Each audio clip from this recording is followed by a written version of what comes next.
விருதகிரீஸ்வரரின் அருளாலும் இயேசு பிரானின் ஆசீர்வாதத்தோடும் நபிகள் நாயகத்தின் அருளாலும் உங்கள் அனைவருக்கும் I wish you all happy new year.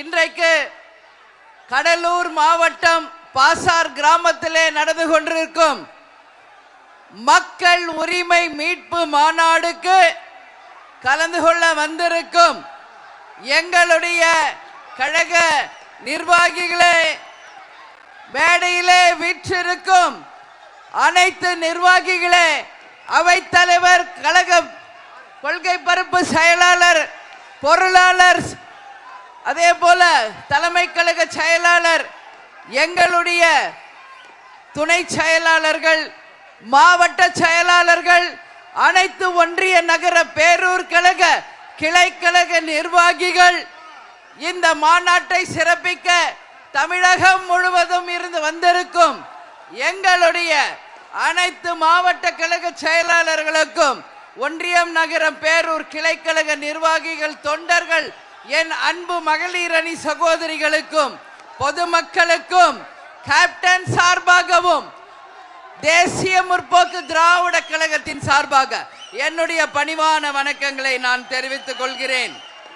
இன்றைக்கு இந்த மாநாட்டிலே மிக சிறப்பாக பணியாற்றி கொண்டிருக்கின்ற நமது பத்திரிகை நண்பர்களுக்கும், காவல்துறையினருக்கும், அதே போல நமது கலை இலக்கிய அணியை சேர்ந்த அன்பு சகோதரர்களுக்கும், இங்கு இந்த மாநாடை நடத்த நமக்கு அனுமதி கொடுத்த நமது நண்பர் அவர்களுக்கும் இந்த மாநாட்டு திடலிலே இங்க மேடையிலே வீற்றிருக்கின்ற எங்களுடைய மாவட்ட கழக செயலாளர்கள் மற்றும் இந்த மாநாடு சிறப்பாக வர வேண்டும் என்பதற்காக நிதி வழங்கிய அனைவருக்கும் தேசிய முற்போக்கு திராவிட கழகத்தின் சார்பாக இங்க நன்றியை சொல்றோம்.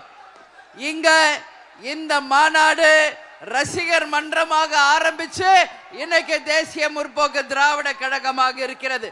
கடலூர் மாவட்டம் என்றாலே இது கேப்டன் கோட்டை என்று நீங்கள் நிரூபித்தது. கேப்டன் அவர்களுக்கு முதல் வெற்றியை கொடுத்த மாவட்டம் கடலூர் மாவட்டம், விருதாச்சலம். எத்தனையோ மாவட்டங்கள்ல நம்ம மாநாடு நடத்தி இருக்கிறோம். ஆனால் கடலூர்ல தலைவர் இருந்த போது மாநாடு நடத்தல. அதனாலதான் தலைவர் அவர்களுக்கு முதல் வெற்றியை கொடுத்த விருதாச்சலம் தொகுதியும் கேப்டன் கோட்டையுமான கடலூர் மாவட்டத்திலே இந்த முறை நாம் மாநாடு நடத்த வேண்டும் என்பதற்காக தான் இந்த முறை கடலூருக்கு அந்த வாய்ப்பு கிடைத்திருக்கிறது. மக்களுக்காக மக்கள் பணி செய்த போது மகத்தான ஒரு வெற்றியை தந்தவர்கள் நீங்கள். அதே போல இப்பொழுது உள்ளம் தேடி இல்லம் நாடி மக்களை தேடி மக்கள் தலைவர் என்ற திட்டங்கள் மூலம் தமிழகம் முழுவதும் வந்து உங்கள் அனைவரையும் நாம் சந்திச்சிருக்கிறோம். அதே போல இன்றைக்கு கேப்டன் கடலூர் பிச்சாவரத்திற்கு வந்து ஷூட்டிங் வந்திருக்கார். இங்க மேடையிலே வீற்றிருக்கும் என் அன்பு சகோதரி, என்னுடைய உடன் பிறந்த சகோதரி ராதா ராமச்சந்திரன் அவர்களை இந்த கடலூர் மாவட்டத்தில் திருமணம் செய்து கொடுத்த பொழுதுதான் முதலில் நான் கடலூர் வந்தேன். அதற்கு பிறகு கேப்டனுக்காக விருதாச்சலம் தொகுதியில பணியாற்றுவதற்காக அந்த விருதாச்சலம் தொகுதிக்கு வந்து என் உடன் பிறவ சகோதரர்களாகிய உங்களோடு நான் 1.5 மாதம் இங்கேயே இருந்து பணியாற்றிய நாட்கள் என் கண் முன்னாடி பசும் வருகிறது. அதே போல இன்னைக்கு தமிழகம் முழுவதும் இங்கு சந்தோஷத்தோடும் உற்சாகத்தோடும் நம்பிக்கையோடும் இந்த மாநாட்டிற்கு வந்திருக்கின்ற எங்களுடைய அத்தனை கழக நிர்வாகிகள், தொண்டர்களாகிய உங்கள் அனைவருக்கும் நான் இருகரம் கூப்பி நான் நன்றிகளை தெரிவித்துக் கொள்கிறேன். கேப்டன் இல்லாம நம்ம யாருமே கிடையாது. கேப்டன் இல்லாம நம்ம யாரும் இல்லை. அதனாலதான் மக்களை தேடி மக்கள் தலைவர் கேப்டன் ரத யாத்திரை தமிழ்நாடு முழுவதும். இந்த மாநாட்டில் நம்ம தலைவர் இல்லாம நம்ம மாநாடு நடத்துவோமா? கேப்டனுக்கு ஒரு சேர் போடணும் அப்படின்னு சொன்னாங்க. கேப்டனுக்கு என்ன சேர்? சிம்மாசனமிட்டு நம்ம தலைவரை நம்முடன் இந்த மாநாடுல நாம் பங்கேற்க வைத்திருக்கிறோம். கேப்டன் தான் என்னைக்கும் நாம் அத்தனை பேருடைய தெய்வம். இங்க கேப்டனை தன் உயிர் மூச்சாய் கொண்டுள்ள அத்தனை உடன்பிறப்புகளே, உங்களுக்கு நான் சொல்றேன், உங்களுடைய பணி இதற்கு ஈடு இணை எதுவுமே கிடையாது. அதே மாதிரி இன்னைக்கு தீர்மானங்களை நாம் நிறைவேற்றி இருக்கின்றோம். அந்த தீர்மானங்கள் அத்தனையுமே இன்றைக்கு மக்களுக்கான அந்த தீர்மானங்கள் என்பதை உங்களுக்கு நான் சொல்ல கடமைப்பட்டிருக்கிறேன். என்னங்க பிரச்சனை? என்ன பிரச்சனை? என்னப்பா சத்தம்? என்ன அங்க பிரச்சனைப்பா?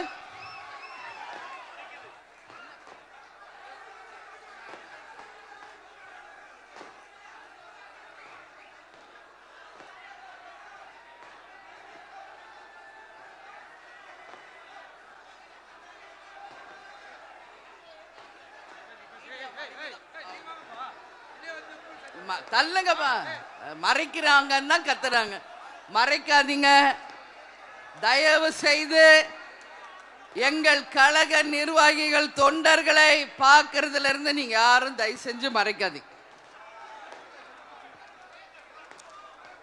இங்க நம்ம நாட்டில் பார்த்தோம்னா கேப்டன் பேசிய டயலாக் தான் இன்னைக்கு உலக பிரசித்தி பெற்றது. எல்லா இடத்துலயுமே பார்த்தோம்னா கேப்டன் வந்து சொல்லியிருக்கார், என் மக்களை தங்க தட்டில் வைத்து தாளாட்டுவேன்.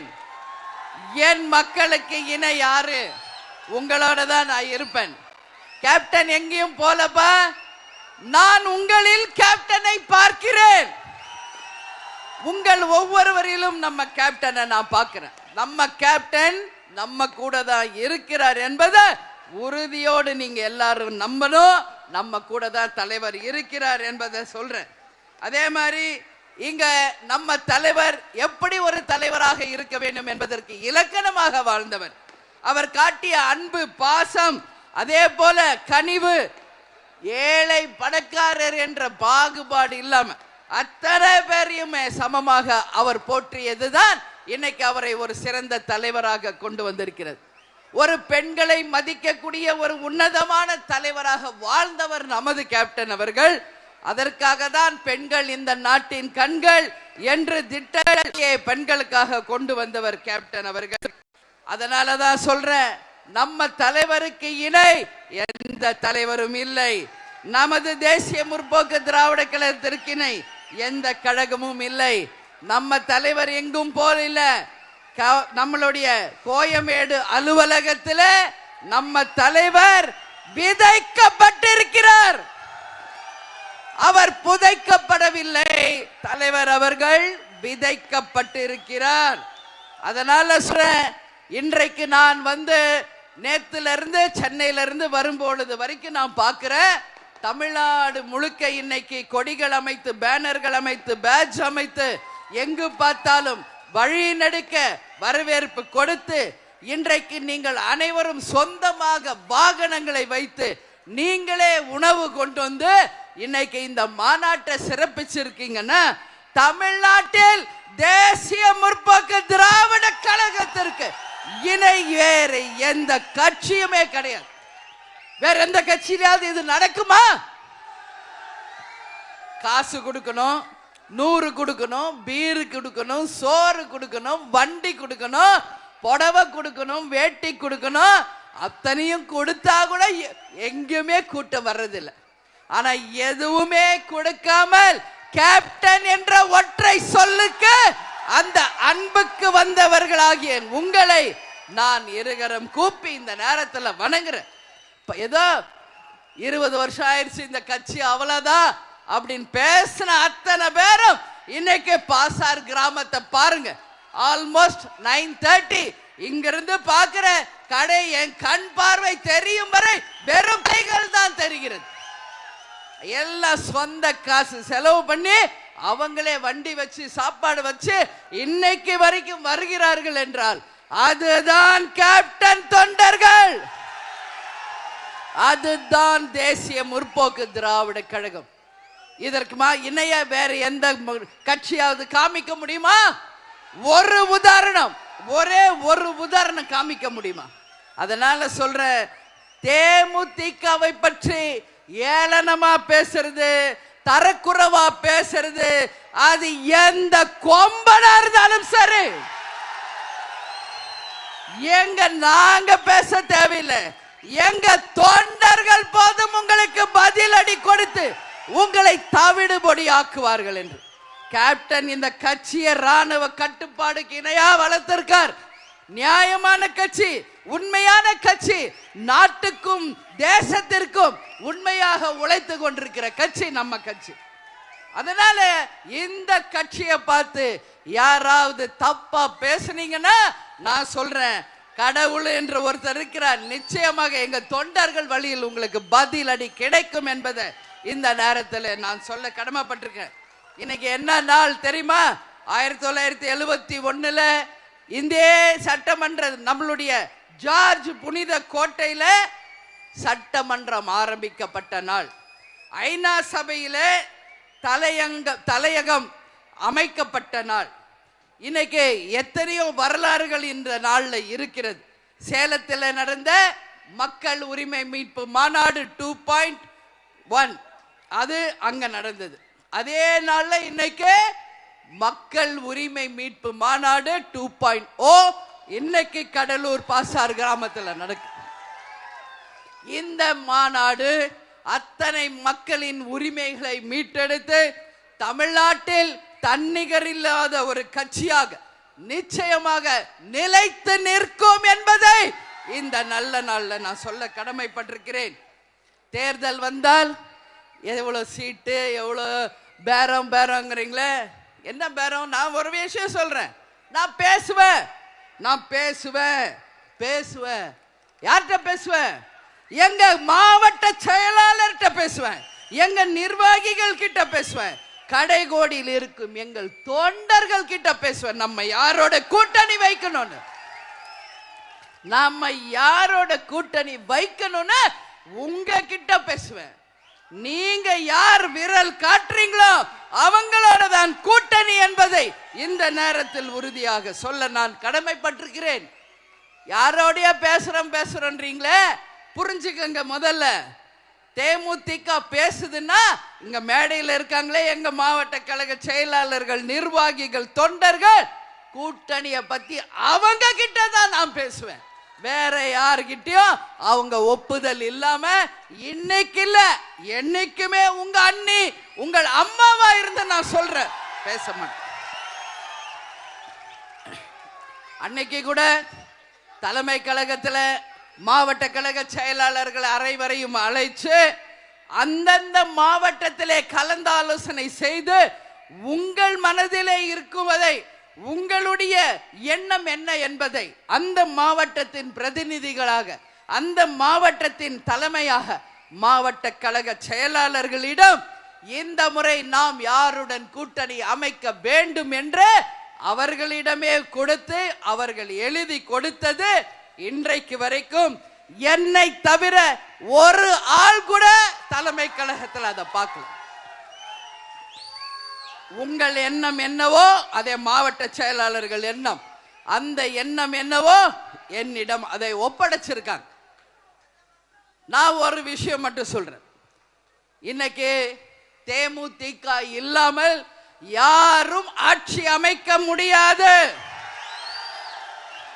தேமுதிக எங்கு கூட்டணி வைக்கிறதோ அவர்கள்தான் ஆட்சியில் அமர முடியும் என்பதை இந்த நேரத்தில் நான் உறுதியா சொல்றேன். ஏன் சொல்றேன்?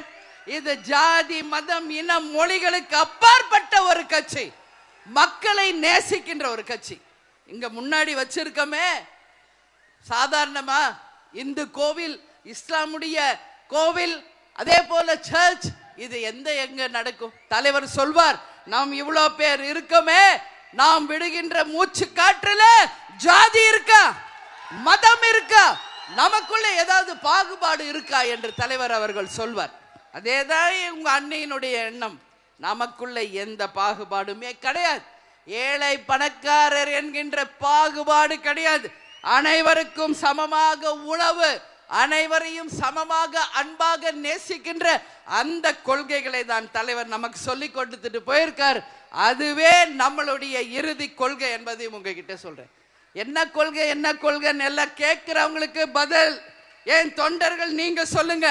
இனிமேல் தேமுதிகவுக்கு வெற்றி ஒன்றுதான் கொள்கை, வெற்றி ஒன்றுதான் கொள்கை என்பதை போய் சொல்லுங்க. தேமுதிகவை வச்சு நீங்க பயன்படுத்திக்குவீங்க, தேமுதிகவை வச்சு நீங்க ஜெயிச்சுக்குவீங்க. ஆனா தேமுதிகவுக்கு மட்டும் வாய்ப்பு கொடுக்க மாட்டீங்க. என்ன நியாயம் இது? இன்னைக்கு களத்துல தேமுதிக வெற்றி வீரர்களை தவிர களத்துல இன்னைக்கு யாராவது உங்க கட்சியில உழைக்கிறாங்களா?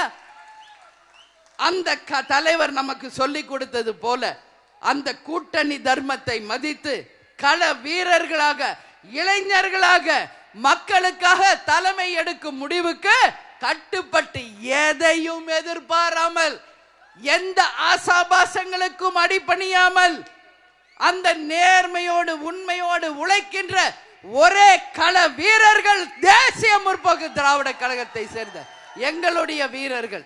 இது யாராவது மறுக்க முடியுமா? மறுக்க முடியுமா சொல்லுங்க. காசு கொடுத்தாதான் உங்க ஆளுங்கெல்லாம் களத்துக்கு வருவாங்க.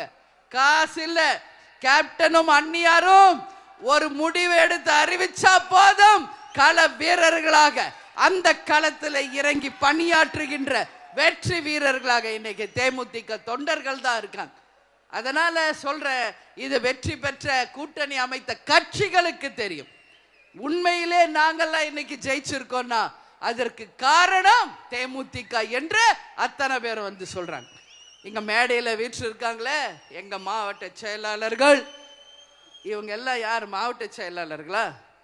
ஒரு அமைச்சருக்கு இருக்க வேண்டிய தகுதி படைத்த ஒரு மாவட்ட கழக செயலாளர்கள். எல்லாரும் எக்ஸ் எம்எல்ஏவாக இருந்தவர்கள். இன்னைக்கும் அந்த பதவி கொடுத்தால் மிக திறமையாக யாருமே இதுவரைக்கும் செயல் ஆற்ற முடியாத அளவு ஒரு சிறந்த உதாரணங்களாக நிச்சயமாக நம்மளுடைய மாவட்ட கழக செயலாளர்கள் இருப்பாங்க. அதுல எந்த மாற்று கருத்துமே இல்லை. இந்த மாநாடு வெற்றி பெறுவதற்கு அயராது பாடுபட்ட சிவக்கொழுந்து அவர்களுக்கும் உமாநாத் அவர்களுக்கும் நம்மளுடைய அவைத்தலைவர் கொள்கை பரப்பு செயலாளர் இந்த கடலூர் மாவட்டத்தை சேர்ந்த அனைவருக்கும் என்னுடைய தம்பி LK சுதேஷ் அவர்களுக்கும் ஒரு வேலையை கொடுத்தால் தன்னுடைய தலையாய கடமையாக ஏற்றுக்கொண்டு 15 நாள் இல்லை 20 நாள் ஆனாலும் களத்திலே இறங்கி அந்த வேலையை மிக சிறப்பாக செய்து முடிக்கின்ற முழு திறன் படைத்த என் தம்பிக்கு இந்த மாநாட்டின் சார்பாக என்னுடைய வாழ்த்துக்களை பாராட்டுகளை நான் தெரிவித்துக் கொள்ள பெருமைப்படுகிறேன். அக்காவா இல்ல பொதுச் செயலாளர். அதேதான் இன்னைக்கு தமிழ்நாடு முழுக்க எத்தனையோ மாநாடுகள் நடத்தி இருக்கோம். நாம மதுரையில நடத்தி இருக்கிறோம், சென்னையில நடத்தி இருக்கிறோம், திருச்சியில நடத்தி இருக்கிறோம், செங்கல்பட்டுல, காஞ்சிபுரத்துல, விழுப்புரத்துல அத்தனை மாவட்ட கழக செயலாளர்களும் ஒரு மாநாடு எப்படி இருக்கணும் என்பதற்கு இலக்கணமாக அந்த மாநாடுகளை வெற்றி மாநாடுகளாக மாற்றிய சரித்திரத்தை உரியவர்கள் தான் எங்கள் மாவட்ட கழக செயலாளர். இதுவரைக்கும் தமிழ்நாட்டில் நடந்த அத்தனை மாநாடுகளிலும் இன்னைக்கு தேமுதிக மாநாடுக்கு இணையில்லாத மாநாடுகளாக, யாரும் ஒப்பிட முடியாத மாநாடுகளாக தான் தமிழ்நாட்டில் இத்தனை நாள் எல்லா கட்சியும் பார்த்துக்கிட்டு இருக்காங்க. இன்னைக்கு தமிழ்நாடு இல்ல, இந்தியா இல்ல, உலகமே கடலூர் பாசார் கிராமத்து மேலதான் இன்னைக்கு அத்தனை பேருடைய கவனம் இருக்கிறது என்றால் என் வார்த்தை மிக இல்லை என்பதை இந்த நேரத்தில் நான் சொல்றேன். ஒரு தலைவர் எப்படி இருக்கணும் என்பதற்கு அடையாளமாக வாழ்ந்தவர் நமது தலைவர் அவர்கள். தர்மத்தின் பக்கமும் மனிதநேயத்தின் பக்கமும் தைரியத்தின் பக்கமும் எதற்கும் அஞ்சாத துணிந்த நெஞ்சை கொண்ட வீரராக நம்ம கேப்டன் வாழ்ந்திருக்கிறார். அதனால சொல்ற தலைவர் எங்கும் போல நம்ம தலைவர் இன்னும் 100 இல்ல 1000 வருஷம் இந்த பிரபஞ்சம் இருக்கும் வரை ஒரு தெய்வமாக நிச்சயம் நம்முடன் இருந்து வழி நடத்துவார் என்பதில் எந்த மாற்று கருத்தும் இல்லை. அதனால குரு பூஜை என்ன, இன்னும் என்ன பூஜையோ நாங்க செய்வோம். அதை பத்தி கேட்க இங்க யாருக்கு எந்த தகுதியும் இல்லை என்பதை உறுதியாக நான் சொல்ல கடமைப்பட்டிருக்கேன். இன்னைக்கு தினந்தோறும் நம்மளுடைய ஆபீஸ்ல உணவு அளிக்கிறோம். ஏன்? தலைவருடைய விருப்பம். தன்னை தேடி வந்தவர்கள் யாரும் பசியோடு செல்ல கூடாது என்பதை நமக்கு சொல்லி கொடுத்தவர். இங்கதான் வடலூர் இருக்கிறது. வள்ளலாராக வாழும் வள்ளலாக வாழ்ந்தவர் நமது கேப்டன் அவர்கள். அதனால பசித்தவர்கள் நம்மளை தேடி வந்தவங்களுக்கு உணவளிக்கிறோம், நம்மால் முடிஞ்ச உதவிகளை செய்ய வேண்டும் என்று சொன்னவர் நமது தலைவர் அவர்கள். அதனால கேப்டனுக்கு இணை கேப்டன் மட்டுமே என்பதை இந்த நேரத்தில் உங்ககிட்ட சொல்றேன். ஒரு தலைவர் என்பவர் அடுத்த தேர்தலை நோக்கி இருப்பவர் அல்ல, அடுத்த தலைமுறையை சிறந்த வழியில யார் ஒருவர் வழி நடத்துகிறாரோ அவரே சிறந்த தலைவர். அது போல ஒரு உதாரணமாக ஒரு சிறந்த தலைவராக வாழ்ந்தவர் நமது கேப்டன் அவர்கள். இன்னைக்கு என்னென்னலாம் நாட்டில் பிரச்சனை என்பதை தீர்மானத்தில் நம்ம சொல்லிட்டோம். அதுக்கு அத்தனைக்கும் முற்றுப்புள்ளி வைக்கணும். ஏன்னா உங்களுக்கு தெரியும், உங்க அண்ணி 1 மணி நேரம் இல்லை 2 மணி நேரம் கூட பேசுவேன். ஆனா காலம் கருதி நீங்க எல்லாரும் பத்திரமா வீட்டுக்கு போகணுன்றதுனால சொல்றேன், உங்க எல்லாருடைய பதில், நீங்க எல்லாரும் இங்க எதிர்பார்க்கிறது ஒரே ஒரு விஷயம்.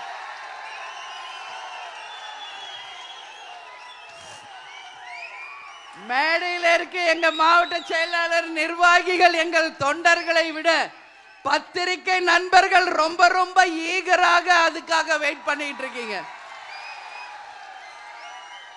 ஜனவரி 9 யாருடன் கூட்டணி என்பதை நான் உள்ளம் தேடி இல்லம் நாடியில தமிழ்நாடு முழுக்க சொல்லி கொண்டு வந்தேன். அந்த ஜனவரி 9 இன்னைக்கு வந்தாச்சு. அதுக்கு தான் நான் சொல்றேன், நல்லா கேட்டுக்கங்க. நீங்க மாவட்ட செயலாளர் ஆலோசனை கூட்டம் தலைமை கழகத்திலே நடத்தினோம்.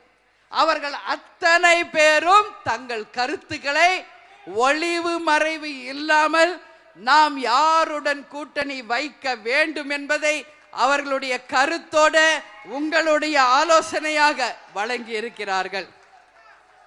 அந்த கருத்து அது எல்லாமே நான் பார்த்துட்டேன்.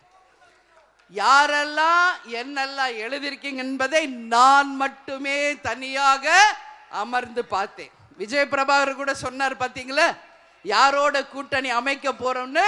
உங்களை மாதிரி நானும் வெயிட் பண்ணிக்கிட்டு இருக்கேன். மகனாக இருக்கிறதுனால மட்டும் அவரிடம் கட்சியின் ரகசியங்களை என்னைக்குமே சொல்லாமல் ஒரு நேர்மையான ஒரு பொதுச் செயலாளர் தான் நான் இருப்பேன். இன்னைக்கு அதுல கருத்து என்ன தெரியுமா, யாரோட கூட்டணி நாம் வைக்க வேண்டும் என்ற முடிவை எடுத்து விட்டாச்சு.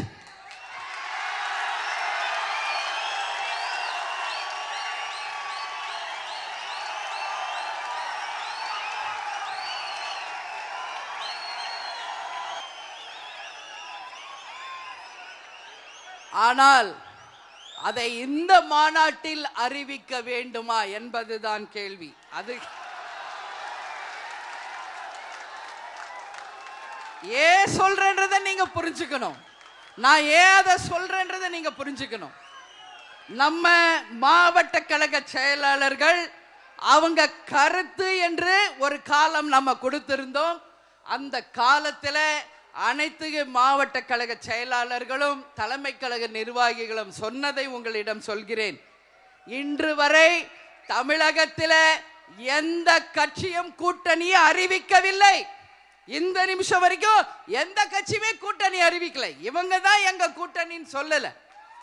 அப்படி இருக்கும் பொழுது நாமும் சிறிது ஆலோசித்து தெளிவாக சிந்தித்து நல்ல தீர்ப்பை தான் எடுக்க வேண்டும் என்பதை நம்ம மாவட்ட கழக செயலாளர்கள் சொல்லி இருக்காங்க. தை பிறந்தால் வழி பிறக்கும். கண்டிப்பா. இப்ப நீங்க சொல்லுங்க, எனக்கு நான் யார பத்தியும் பயப்பட மாட்டேன். உங்களுக்கு தெரியும். நான் கேட்கறது இல்ல, எங்க மாவட்ட செயலாளர்கள் நிர்வாகிகள் என் கடைக்கோடியில் இருக்கின்ற என் தொண்டர்களை உங்களை பார்த்து நான் கேட்கிறேன். இந்த மாநாடு மேடையில் நம்ம அறிவிக்கணுமா?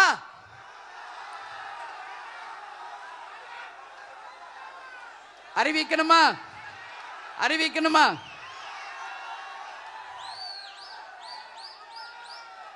ஏன் கேட்கிறேன்னா, நம்ம இவ்வளோ நாள் சத்திரியனா வாழ்ந்துட்டோம். இனிமேல் சாணக்கியத்தனமாக நாமளும் வாழணும்.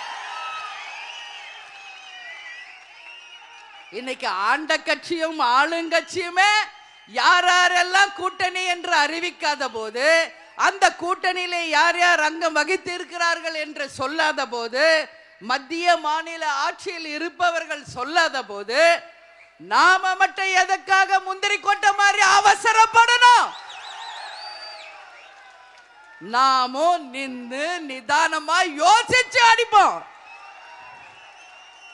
ஆனா தேமுதிக சாதாரண கட்சி இல்லை. மீண்டும் சொல்கிறேன், நமக்கென்று ஒரு கௌரவம் உண்டு, நமக்கென்று ஒரு மரியாதை உண்டு, நமக்கென்று ஒரு கண்ணியம் உண்டு. அதையெல்லாம் யார் மதிக்கிறார்களோ அவர்களோட தான், என் தொண்டர்களை யார் மதிக்கிறார்களோ அவங்க கூட தான் கூட்டணி. ஏன்னா தலைவர் சொல்வார், நான் தலை குனிவனே ஒழிய என் தொண்டனை தலை குனிய வைக்க மாட்டேன் என்று. அதேதான் உங்க அண்ணியாரும் நான் சொல்றேன். எத்தனை ஏச்சுக்கள் பேச்சுக்கள் பழி பாவம் பேரம் பேசுறாங்க, போட்டி வாங்க, என்ன வேணா சொல்லுங்கடா. நீங்க என் தொண்டர்கள் என்ன சொல்றாங்களோ அது மட்டுமே என்னுடைய வேத வாக்கு என்பதை இந்த நேரத்தில் நான் சொல்ல கடமைப்பட்டிருக்கிறேன். எனவே நாமும் தெளிவாக சிந்திச்சு டைம் எடுத்து இவ்வளோ நாள் வெயிட் பண்ணிட்டோம். தெளிவா சிந்திச்சு ஒரு மகத்தான கூட்டணியை உங்கள் ஒப்புதலுடன் தான், உங்கள் ஒப்புதலுடன், எங்க மாவட்ட செயலாளர்கள் நிர்வாகிகள் அத்தனை பேர் ஒப்புதலுடன் தான் நாம் அறிவிப்போம். ஆனா நாம் யாருடன் கூட்டணி வைக்கிறோமோ அவங்க தான் ஆட்சி அமைப்பாங்க, அவங்க தான் நிச்சயம் நம்மளுடைய கூட்டணியில இருப்பவங்க தான் ஆட்சி அமைப்பாங்க. அது மட்டும் புரிஞ்சுக்க. அதனால கொஞ்ச நாள் வெயிட் பண்ணுவோம். தை பிறந்தால் வழி பிறக்கும். அதனால நல்ல வழி நம்ம கேப்டன் நமக்கு காமிப்பார். அதனால உங்க எல்லாருக்குமே அண்ணி என்ன சொல்ல போறாங்க என்ற ஆவலோடு வந்த உங்கள் அனைவருக்கும் என்னுடைய உரை திருப்தியா இருக்கா? ஓகேவா? பொறுமையா முடிவெடுக்கலாமா? தை பிறந்தா வழி பிறக்குமா? வெற்றி ஒன்றுதான் நம்ம இலக்கு. அவசரப்படுற கட்சி நம்ம கிடையாது. இனிமே வெற்றி தான் இனிமே நம்ம கொள்கை. வெற்றி ஒன்றே உறுதி. ஆனா யாருடன் கூட்டணி அமைக்க வேண்டும் என்பதை கேப்டன் எனக்கும் மாவட்ட செயலாளர் எனக்கு காமிச்சிட்டாங்க. ஆனால் நிச்சயமாக கொஞ்சம் காலம் பொறுத்திருந்து நமக்கு உரிய இடங்களும் நமக்குரிய தொகுதிகளையும் உரிய முறையில பெற்று என் கடைகோடி தொண்டனும் தலை நிமிர்ந்து நடக்கக்கூடிய அளவு ஒரு மகத்தான கூட்டணியை நிச்சயமாக நாம் அமைப்போம் அமைப்போம் அமைப்போம் என்று சொல்லி நீங்கள் அனைவரும் பத்திரமா வீடு போய் சேரணும். கேப்டன் சொல்ற மாதிரி சொல்றேன், பத்திரமா வீடு போய் சேரணும். நான் தூங்க மாட்டேன். நிச்சயமா இது உண்மை உண்மை உண்மை ஒவ்வொருத்தரும். எனவே நல்லபடியாக பத்திரமா போய் சேருங்க. மீண்டும் நாம் சந்திப்போம் என்று சொல்லி தலைவர் எப்பொழுதும் சொல்வது போல் இயன்றதை செய்வோம், இல்லாதவர்க்கே தமிழன் என்று சொல்லடா, தலை நிமிர்ந்து நில்லடா, நமது முரசு எட்டத்திற்கும் வெற்றி முரசு என்று சொல்லி உங்கள் அனைவருக்கும் அட்வான்ஸ் பொங்கல் வாழ்த்துக்களை கூறி உங்களை அனைவரிடம் இருந்து விடைபெறுகிறேன். நன்றி, வணக்கம்.